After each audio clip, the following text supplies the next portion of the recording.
दोस्तों, United nation में भारत एक काफी रेस्पेक्टेड और ताकतवर सदस्य देश के तौर पर काम करता है, लेकिन भारत की बढ़ती क्षमता और बदलते वैश्विक समीकरणों की वजह से संयुक्त राष्ट्र सुरक्षा परिषद की सदस्यता पर भारत ने अपना क्लेम किया, जिसे लेकर आज भी चीजें कुछ ज्यादा तेजी से आगे नहीं बढ़ रही। लेकिन इसी बीच भारत ने संयुक्त राष्ट्र की एक ऐसी डिवीजन में अपनी पकड़ बना ली है जो पूरी दुनिया में डाटा और स्टैटिस्टिक्स के लिए जिम्मेदार है। सबसे बड़ी बात तो यह है कि यूनाइटेड नेशन की इस बॉडी में काम करने के लिए भारत ने चीन, यूएई और साउथ कोरिया जैसे देशों को भी पीछे कर दिया। हैरानी की बात तो यह है कि यूनाइटेड नेशन के इस डिवीजन को लीड करने के लिए मेजॉरिटी देशों ने एक तरफा भारत को ही वोट दिया, जो काफी बड़ी बात है। साथ ही संयुक्त राष्ट्र के इस डिवीजन में सीट हासिल करने के बाद भारत यूनाइटेड नेशन में अपनी पकड़ और भी ज्यादा मजबूत कर सकता है, जिसका फायदा आने वाले समय में हमें हमारे ग्लोबल इंटरेस्ट हासिल करने में भी मिलेगा। तो चलिए जानते हैं कि आखिर यूनाइटेड नेशन की वह कौन सी डिवीजन है जिसमें भारत को सभी देशों ने एक तरफा चुना और यहाँ तक कि भारत के सामने चीन, साउथ कोरिया और यूएई जैसे देशों को भी हार का सामना करना पड़ा।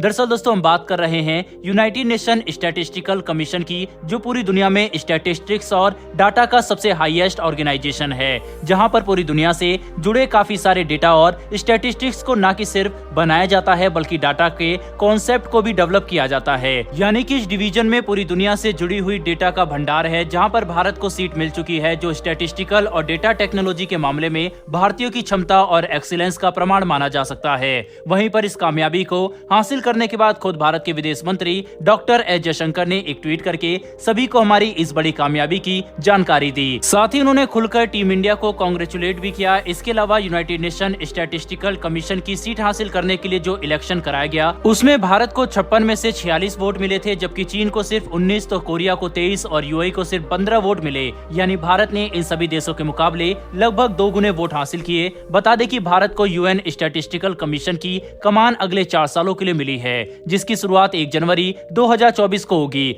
मतलब भारत का टर्म 1 जनवरी 2028 तक चलेगा। इसके अलावा अगर यूनाइटेड नेशन स्टैटिस्टिकल कमीशन के बारे में थोड़ी और डिटेल में बात करें तो आपको ये बात थोड़ी चौंका सकती है कि संगठन की स्थापना बिल्कुल उसी साल की गई थी जिस साल भारत को आजादी मिली। इतना ही नहीं बल्कि यह ऑर्गेनाइजेशन ग्लोबल स्टैटिस्टिकल सिस्टम का सबसे हाईएस्ट बॉडी भी है, जो दुनिया भर के चीफ स्टैटिस्टिशियन को एक साथ लाने का काम करती है। साथ ही इस संगठन के द्वारा लिए गए फैसले इंटरनेशनल स्टैटिस्टिकल एक्टिविटी में सबके लिए मान्य होते हैं, जो से स्टैटिस्टिक्स के ग्लोबल स्टैंडर्ड को सेट करने का भी जिम्मेदार बनाता है। यानी यूनाइटेड नेशन में भारत को स्टैटिस्टिकल डिवीजन के लिए चुना जाना एक काफी बड़ी बात है, जिनकी कमान भी भारत के पास कोई छोटे मोटे समय के लिए नहीं बल्कि सीधे 4 साल के लिए मिलेगी, जिसमें हम काफी काम कर सकते हैं। साथ ही डाटा आज नए हथियार के तौर पर सामने आ चुका है, क्योंकि जिसके पास ज्यादा डाटा और सटीक स्टैटिस्टिकल इंफॉर्मेशन मौजूद होगी, वह किसी भी तरह की चुनौती के खिलाफ ज्यादा अच्छा रेस्पॉन्स देने में सक्षम होगा। ऐसे में ये समझना ज्यादा मुश्किल नहीं है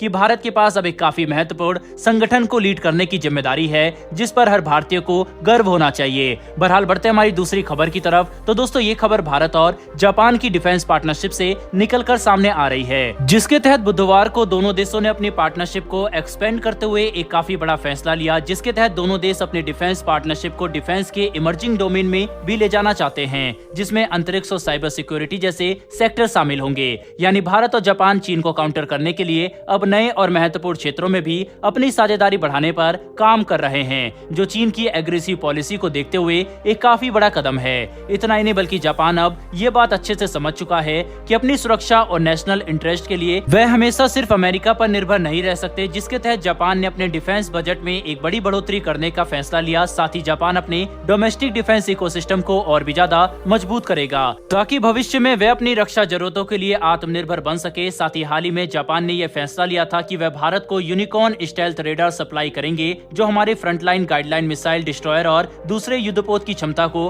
काफी बढ़ा सकता है। यानी धीरे धीरे ही सही, लेकिन जापान अब भारत के साथ अपनी डिफेंस पार्टनरशिप को मजबूत करते हुए भारत को जापान द्वारा डेवलप किए गए हथियारों का एक्सेस दे रहा है, जो काफी अच्छी बात है, क्योंकि अपनी पार्टनरशिप को मजबूत करने के लिए उठाया गया हर छोटा मोटा कदम भारत और जापान को चीन के खिलाफ और भी ज्यादा मजबूत करेगा, जिसका प्रभाव हम अभी से ही देख सकते हैं कि कैसे चीन भारत और जापान की बढ़ती पार्टनरशिप को देखकर नर्वस हो रहा है, और हो सकता है कि इसकी वजह से चीन भारत और जापान के खिलाफ अपनी पॉलिसी को थोड़ा सॉफ्ट भी करे, जो हमारे रीजन की शांति के लिए काफी अच्छा होगा। बहरहाल दोस्तों, इस वीडियो में इतना ही, लेकिन यूएन में मिली भारत की सफलता के लिए कमेंट बॉक्स में जय हिंद जरूर लिखिएगा। साथ ही हमारी आने वाली डेली डिफेंस और वर्ल्ड अफेयर से जुड़ी ऐसी वीडियोस के लिए चैनल को सब्सक्राइब सब्सक्राइब कर बेल नोटिफिकेशन अवश्य दबा लें। फिर मिलेंगे ऐसी एक नई वीडियो के साथ। धन्यवाद। जय हिंद।